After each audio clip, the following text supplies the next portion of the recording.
जैसा कि हम लोग साउंड पे डिस्कस कर रहे थे, नाउ बिफोर मूविंग फर्दर हम लोग और अच्छे से समझेंगे वेव को। इंट्रोडक्शन टू वेव, बिकॉज आप पता चलने वाला है कि साउंड भी एक वेव ही है, right. The first point is the sound is produced by vibrating objects.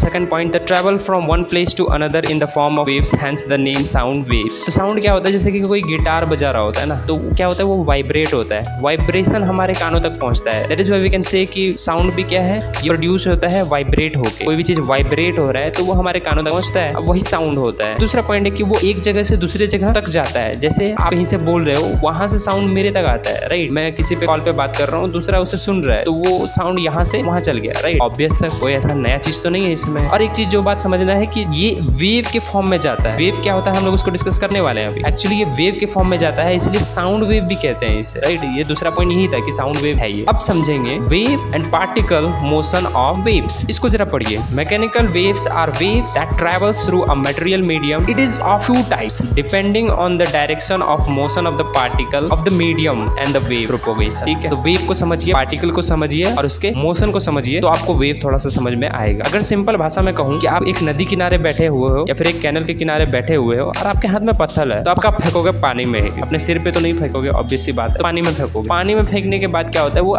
मतलब क्या मस्त पानी जो है ऊपर नीचे ऐसे गोल गोल देखो आप लहराता है, तो वो भी काइंड ऑफ वेव है। काफी इंटरेस्टिंग है ना वो, तो वो भी एक तरह का वेव है। दूसरा, अब इस वीडियो को देखो और फिर समझ में आएगा आपको। स्ट्रिंग लो, स्ट्रिंग क्या करो, खींचो और उसे क्या करो, ऐसे ऊपर नीचे करो, तो वेव जो है ना ऊपर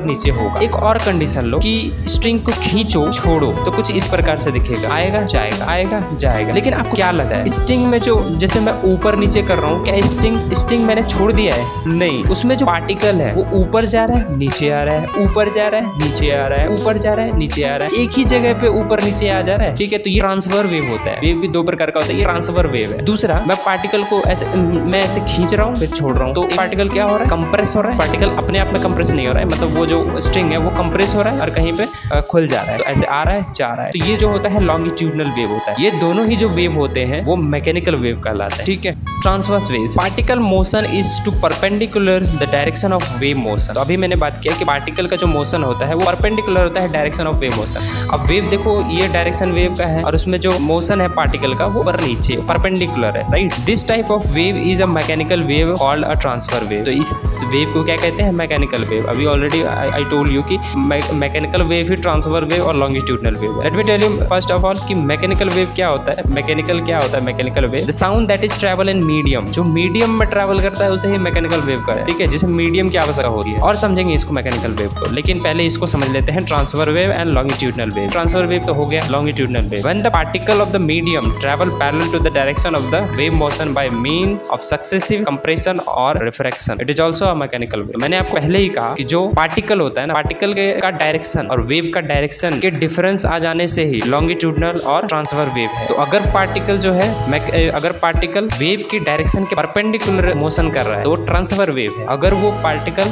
वेव के मोशन की दिशा में ही अगर मोशन कर रहा है तो वो लॉन्गिट्यूडनल वेव है, राइट। तो ये दोनों को समझना। मैकेनिकल वेव को थोड़ा सा और अच्छे से समझते हैं। जो मैकेनिकल वेव मैंने बताया कि ट्रांसफर वेव और लॉन्गिट्यूडनल वेव है, तो लॉन्गिट्यूडनल भी एक मैकेनिकल वेव ही है। तो मैकेनिकल वेव वैसा वेव जो जिसे मीडियम की आवश्यकता होती है। If there is no medium there is no sound, if there is medium there is sound. जैसे कि आप चंद्रमा पर चले जाओ, अब वहां पे आप कुछ बोलने की कोशिश करोगे ना, तो आपको वो साउंड आएगी ही नहीं, मतलब किसी के कान में नहीं आएगी। क्यों नहीं आएगी, वहाँ एटमॉस्फेयर नहीं है, वहाँ पे पार्टिकल नहीं है, तो आपका जो वॉइस निकलेगा कैसे, वो पार्टिकल के थ्रू ही जाता है आपके कानों तक। ऐसा कोई एकदम मतलब जादू नहीं हो रहा है, ठीक है। पार्टिकल के थ्रू जाता है आपके कानों तक और वो चीजें आपको सुनाई देती है। लेकिन वहाँ तो एटमॉस्फेयर ही नहीं है यार, वायुमंडल ही नहीं है, वहाँ वायु नहीं है, मींस एटम, हवा नहीं है, तो हवा नहीं है तो पार्टिकल नहीं है तो साउंड नहीं ट्रेवल करेगा, right. That is it is called mechanical wave. यहाँ पे मीडियम है, हम जो अर्थ पे रहते हैं यहाँ एटमॉस्फेयर है, यहाँ पे मीडियम है, यहाँ पे पार्टिकल्स हैं, इसीलिए वो हमारे कानों तक पहुंचता है। ठीक है, तो आई होप आपको ये समझ में आई होगी बातें।